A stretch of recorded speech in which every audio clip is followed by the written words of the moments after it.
Have you heard about some recent changes to T-Mobile Money and are wondering if the digital banking account is still worth it? Well, in this video, we're going to be taking a closer look at the update and what you need to know. Hey everyone, this is Kyle from Money at 30, and on this channel we look at personal finance from a millennial perspective, including app and tool reviews like this one. Last year, I finally got around to reviewing the digital banking account T-Mobile Money. Well, since then, the offering has made a significant change to its most appealing feature. So, what's different about T-Mobile Money in 2021, and is it still worth opening an account?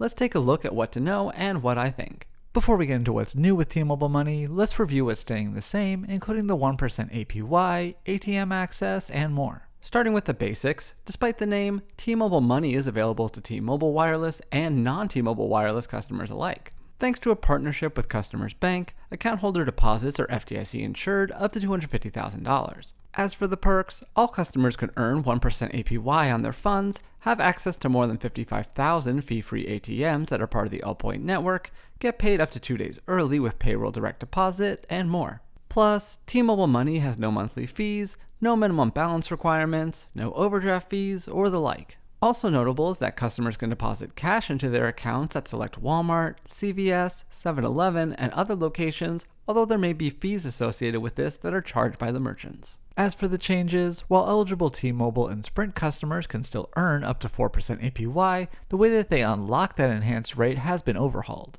Previously, T-Mobile and Sprint postpaid wireless customers can increase their APY to 4% on up to $3,000 by depositing at least $200 a month into their account.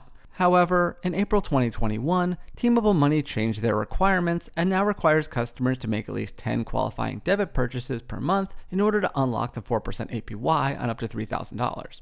These 10 transactions will need to post to your account before the last business day of the month, which means that, even though there are 31 days in August, the final day to meet this requirement for the month is August 30th. The good news is that you can keep track of your eligible transactions in the T-Mobile Money app, so you'll know once you've unlocked the increased APY. By the way, T-Mobile and Sprint customers can also unlock Got Your Back overdraft protection by making at least 10 qualifying purchases in a month. However, unlike the requirement for APY each month, once Got Your Back is unlocked, it will remain available as long as you don't run afoul of the program's terms. So given this big shift, is T-Mobile Money still worth it? Personally, I think so, but you may want to be strategic about it. While I was definitely disappointed by this switch up, I think it's pretty doable for most people and could still prove rewarding.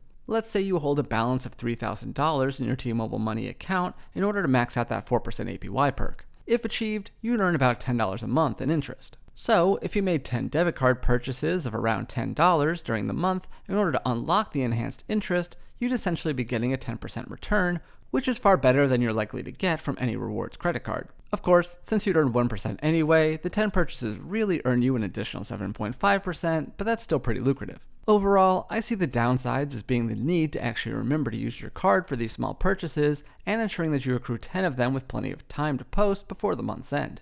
But if you can get yourself into the habit of using your card for smaller strategic purchases and can sock away enough cash to make the 4% APY count, then you can still make the most of this offer. Meanwhile, even if you're not a T-Mobile or Sprint customer, the 1% APY that this account offers by default currently makes it one of the better options available. Although there was once a time when 1% APY was ho-hum, it's actually pretty strong by today's standards, even if you may be able to find higher rates among some fintechs. Plus, lest we forget, T-Mobile Money is a checking account, making the high APY all the more impressive.